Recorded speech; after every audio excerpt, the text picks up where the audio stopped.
Okay. Okay. Welcome, everyone. Thanks for joining us.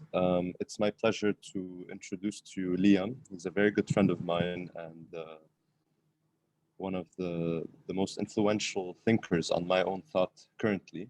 So I'm going to read to you his official bio to get things started, and then I'm going to hand it off to him. And you should expect the lecture to last around 40-ish minutes, followed by a Q&A. So Liam Sibai is a cultural worker born and based in Beirut. He is currently completing a bachelor's degree in art history at the American University of Beirut. Liam's work attempts to map the atomization and subsequent deconsolidation of the social and political world throughout history. Geo-Imposition is made up of a lecture, different sets of curated images of different artifacts, as well as images that are artifacts themselves. This project's most basic mechanism is montage, which is apparent in the artist's curation of these images, his intervention onto some of them, and the way he invites the audience to do so as well. This montage or coupling of images creates a relation which is irreducible to the sum of those images. The work's content is centered around geography as a relation born out of the presence, montage, of distinct geographic bodies. This relation is embodied in the figure of the ocean. Geo-imposition also tackles the segmentation of territory, as well as the circumvention of geographic limits by technological means. Leon, take it away. Okay. Hi, everyone. Can you hear me? Can everyone hear me? Okay, good. Okay, so well, first of all, thank you, Muhammad. And so like Muhammad said, this project is called Geo-Imposition. It happens across mediums. One of them is this Zoom call, which will be uploaded to YouTube, and I'll give you the details of that later. Okay, so what you see in the poster here is an etching by the American painter John James Audubon. He basically he dedicated his whole body of work to portraying the biodiversity of the American continent. And the specific bird you see here is the large-billed puffin, and the large-billed puffin resides exclusively on both ends of the Atlantic. Okay. So before we start, I just want to say that the show is dedicated to my stepfather who passed away last Saturday in Dubai. Okay. So they're gonna be basically two YouTube videos. The first one is gonna be basically the whole lecture, and the second one is gonna be a shortened version of the lecture that just shows the audience how and why they're going to participate in this project. Okay. Excuse me one sec. Okay. Okay. So earlier this year, Remote Closeness announced that they were doing an open call for submissions for creatives working across mediums. They were doing, or they are doing rather, a hybrid exhibition. That means like remotely online as well as like in a gallery space, I'm assuming. And how that exhibition is going to work, at least the online part, is that they're going to have QR codes all over the city of Amman, I guess. If you don't know what QR codes are, like if you go to a restaurant, you have those little squares, like you scan it on your phone and like you see the menu, for example. That's what a QR code is. Okay, and so obviously this is done remotely in like the context of like COVID that we have been living through. And you know the themes are about obviously remoteness and closeness, intimacy and isolation and all this. But like I think the really like important part that they stressed is that all the works that are to be submitted have to be interactive. And so I'm going to explain to you how it's interactive.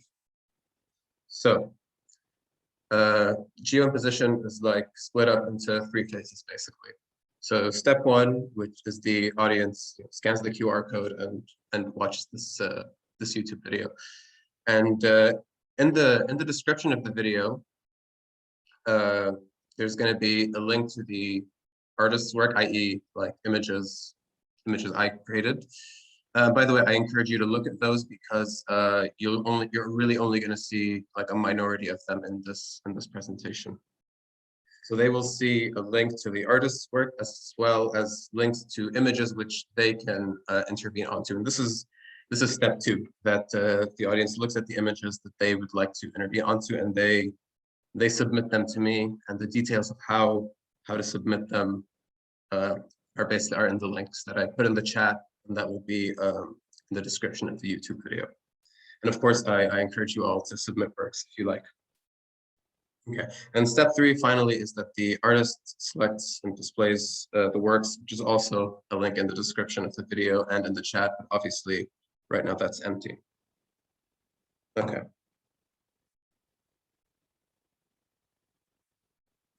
So this is the type of work I submitted. This is a map of Little St. James I retrieved from Google Maps. Little St. James is also known as Epstein Island.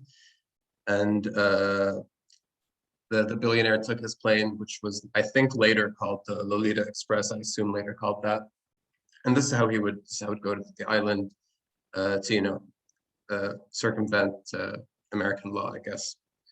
Okay, and this is the kind of thing I'd like the audience to intervene onto. And what I ask basically is that they superimpose like a PNG or another image or some form of text onto it.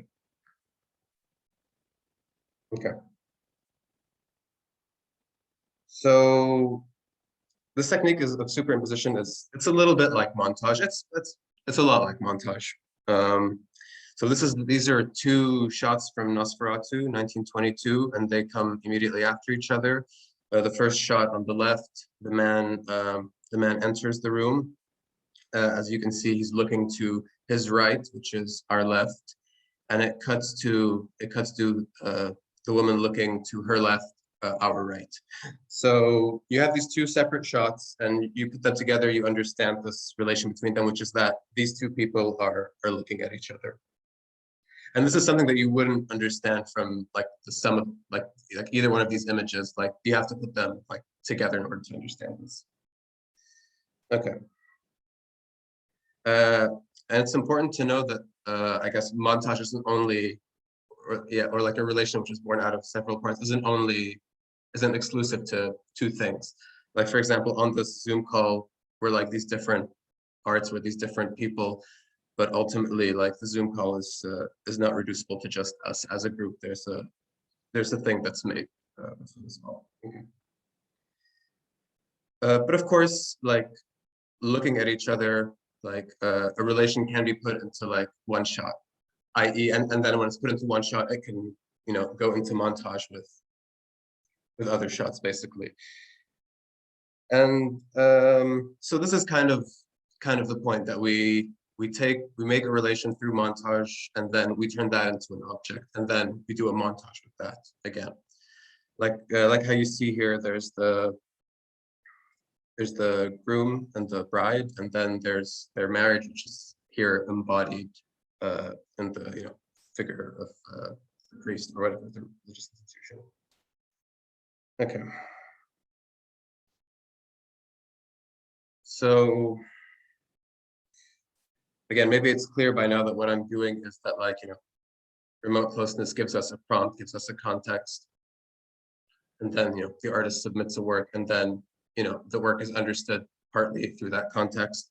So yeah, you have like a meaning which is produced out of their proximity. And then of course, and what I'm doing is getting an image and then intervening onto it. Again, meaning is produced out of the proximity of these 2 things. And of course, I get images and invite the audience to then intervene onto them, doing the same thing. Okay. So now we're going to move on to the content. Basically, what we just saw, most of it is going to be the instructional video. Okay.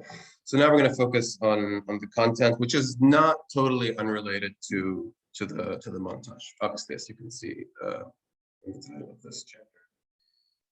Okay, so like over the last year, geography has been associated with COVID. And this can be in the fact that like the virus, makes us do lockdowns, and countries start to have travel restrictions which inhibit crossing geography, but also in the fact that the ease at which people travel in the modern world, helps spread the virus basically.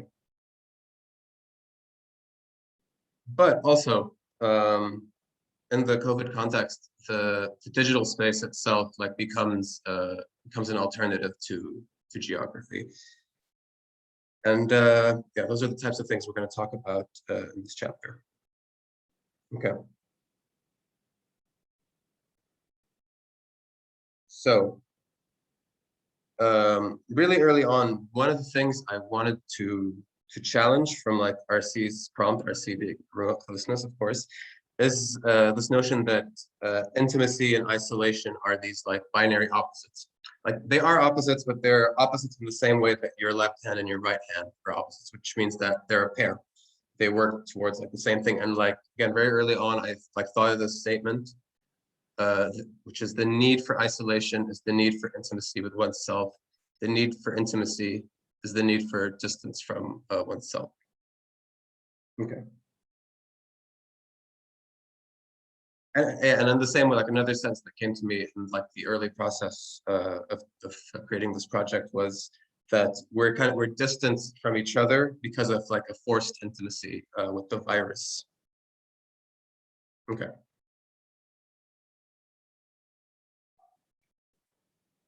So on the left, you can see this is a post by MoMA PS5. MoMA PS5 is a cultural theorist and a DJ. I'm just going to read what he wrote in his story, his Instagram story. My idea of socialism includes free movement of people, not the state, not the status border shit, building walls and shit. Human beings don't belong in cages. Okay. So basically, I think that MoMA is a little bit disoriented here. So if this socialism doesn't like exclude, if it doesn't like have things that it's not or that are not included in it, then it doesn't exist, like at least on like a geopolitical register. And even if it's like some kind of nomadic like move around socialism, it still needs like a body and things which are not part of it. So like even if you believe in like the universal brotherhood of man and like a borderless world, like that still needs to start somewhere and then like dominate the planet. Okay. And on the right, we see this tweet from seasonal click farm worker. And I'm going to read that tweet. It says, inclusive community in quotes is an oxymoron. All communities are exclusive by definition. Yeah, I think he's right, but also obviously communities are also inclusive. They do both. So like when we think of like in sort of the discourse about, excuse me. Okay, so like when in like discourse about politics, when we talk about like isolationism versus universalism, here we're really talking about like identifying with one arm over the other. Like rather than like you can't really like pick one. Like you're ultimately going to do both. They're a pair. But yeah, I do think the post that's on the right though, like is not totally like lost in its preference of exclusion over inclusion. It's a little bit aware of it. Okay.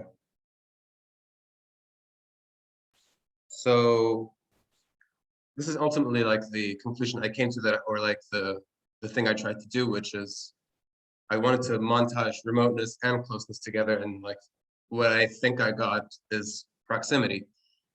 Same thing when I montaged inclusivity and exclusivity, I got community, and attachment and detachment, I got territory.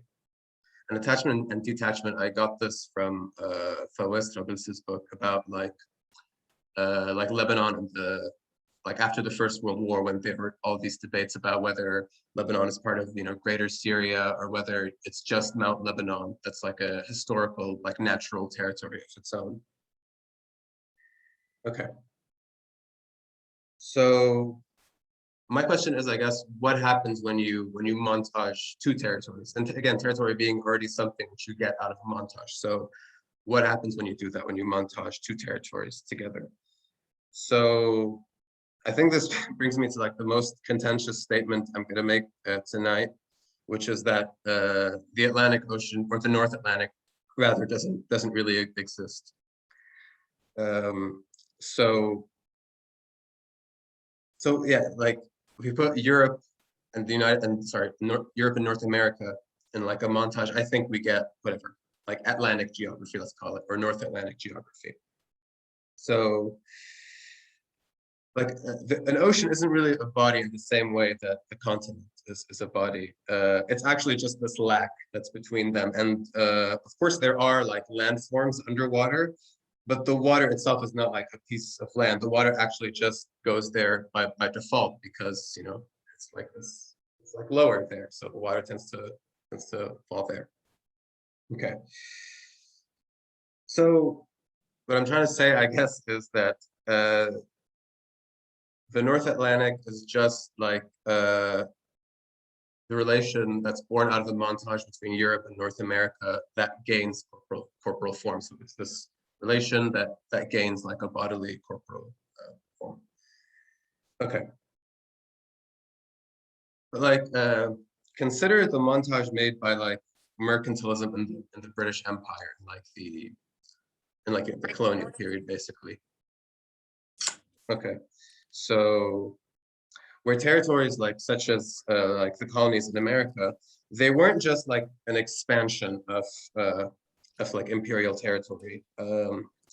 There was wealth extracted from the trade that was happening between them, and that's why there were kind of strict economic policies in what would become the United States, which ultimately calls the American Revolution. So that's an important thing to like keep in mind, that I guess like empire, if like eventually at a point in history doesn't become like, it's not just territory, it's actually like it's a whole what's the word, excuse me,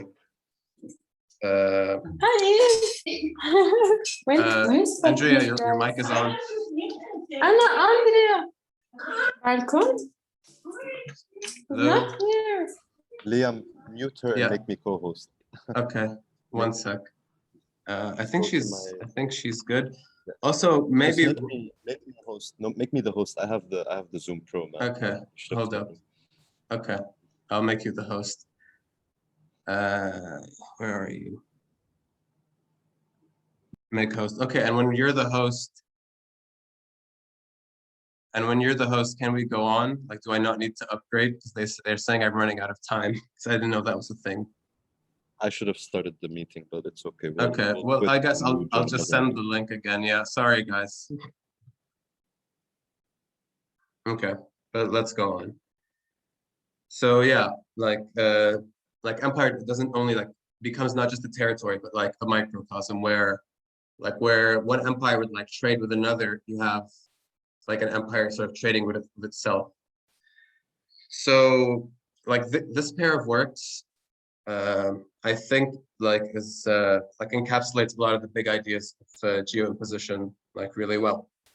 Okay, I'm just going to do a quick visual analysis. So on the left here we have Benjamin West's Treaty of Penn and the Indians, which is a painting from the 18th century. Okay, so obviously you have the natives on the left, and they're like aligned with like huts, as you can see here, and the forest. And you have the English on the left, which are aligned with these rural houses. I think this is colonial architecture, but I'm not an expert. Okay.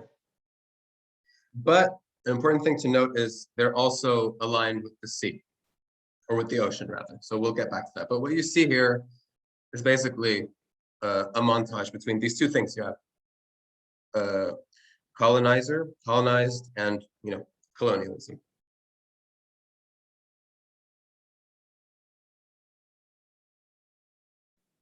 Okay. But I think this painting like misses something important about the modernity that colonialism is both a part of and also brought about. So this other painting on the right, this is Joshua Shaw's The First Ship. This was painted in the mid 19th century. So this one shows the arrival of the whatever Europeans, or like not as like individuals, but rather like as this, I mean, it's their technology, it's a ship, but like it's like so far into the distance, you know, they can't really make it out. It's coming from the ocean, but like it's almost like it's coming out of the sun. And you know, it's completely overwhelming these natives. Like, you know, one of them has his hand up. He's like, yeah, he's just completely overwhelmed.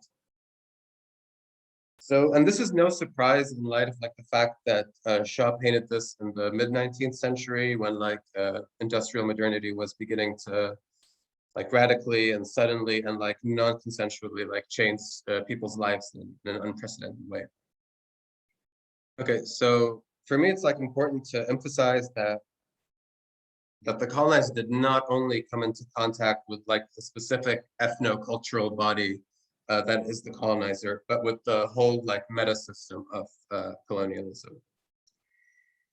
And colonialism is something which is like, it's a relation that's obviously born out of colonizer and colonized, but it's somehow encapsulated in the figure of the colonizer. And this is like, I mean something sort of simple by this, that like, like the natives here in Joshua Shaw's painting, they can see it coming. Like they see this relation, but it's a sort.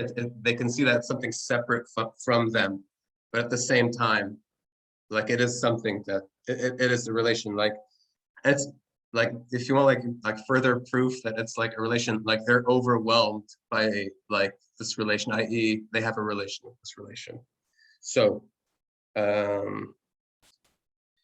And this is sort of why I think modernity like appears as like unstoppable, I guess, because it's both an object and a relation. Like you're already in it. You're already like doing it. Like your participation in it has been precluded. Okay. So actually, just before we go on, Hamad, so do you want to send everybody the link after? Like after this meeting is finished? I think they should just use the same link. You end the meeting and then you restart the same meeting and then they rejoin on the same link. Okay, that sounds fine. Okay. So this is a painting by Melendez from the 18th century. And here we see like basically, I think there are three vegetables in total. We have tomatoes, aubergines, and onions. Okay. And so like maybe 300 years or so before this painting was produced, you would not see any of these vegetables in the same place.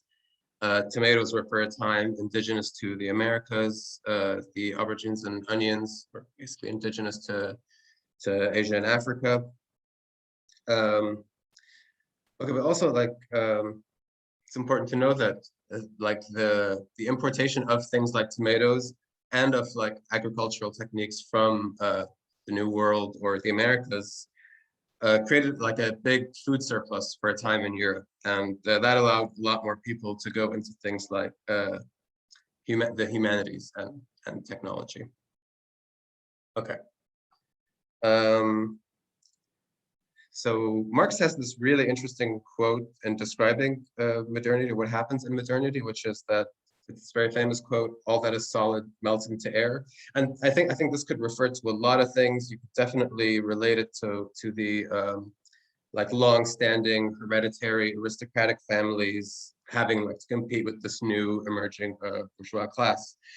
But also I think you could relate it to like what we can call today, that's not super rigorous, like use of the word globalization, or like the flattening of the world, where basically like in this painting, everything sort of is in one place. Now think like tomatoes, which had like this distinct geographic identity, sort of now, or like whatever, in modernity, exist everywhere.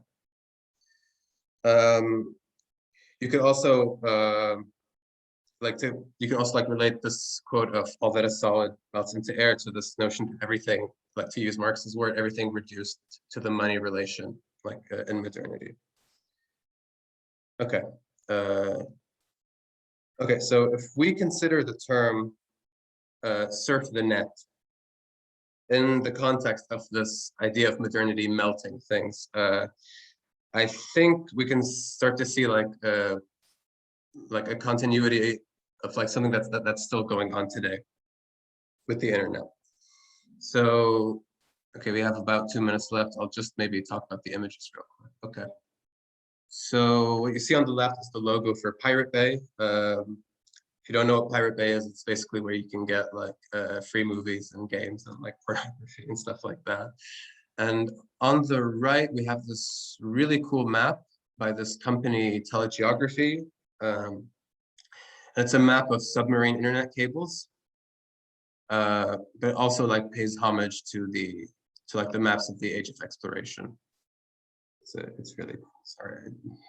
All right. Okay, I can't zoom in anymore. Whoops. Okay. So this term, surf the net, is actually, it's quite rigorous, I think.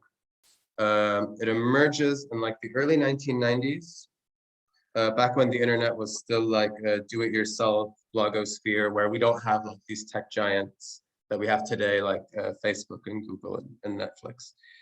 And you know, this conversation we had like a few years ago about net neutrality, I think we can say comes from the emergence of these tech giants.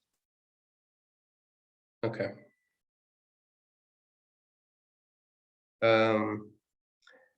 So basically, like why the internet was seen in this way in like the 90s was because basically like, you know, anyone could sort of, you know, start their own website. You don't really need a lot of like infrastructure, and that's true. I mean, of course you need internet infrastructure, but like it's interesting to note that even internet infrastructure is like decentralized in that same way, in that you don't really have like a center which you know, sends like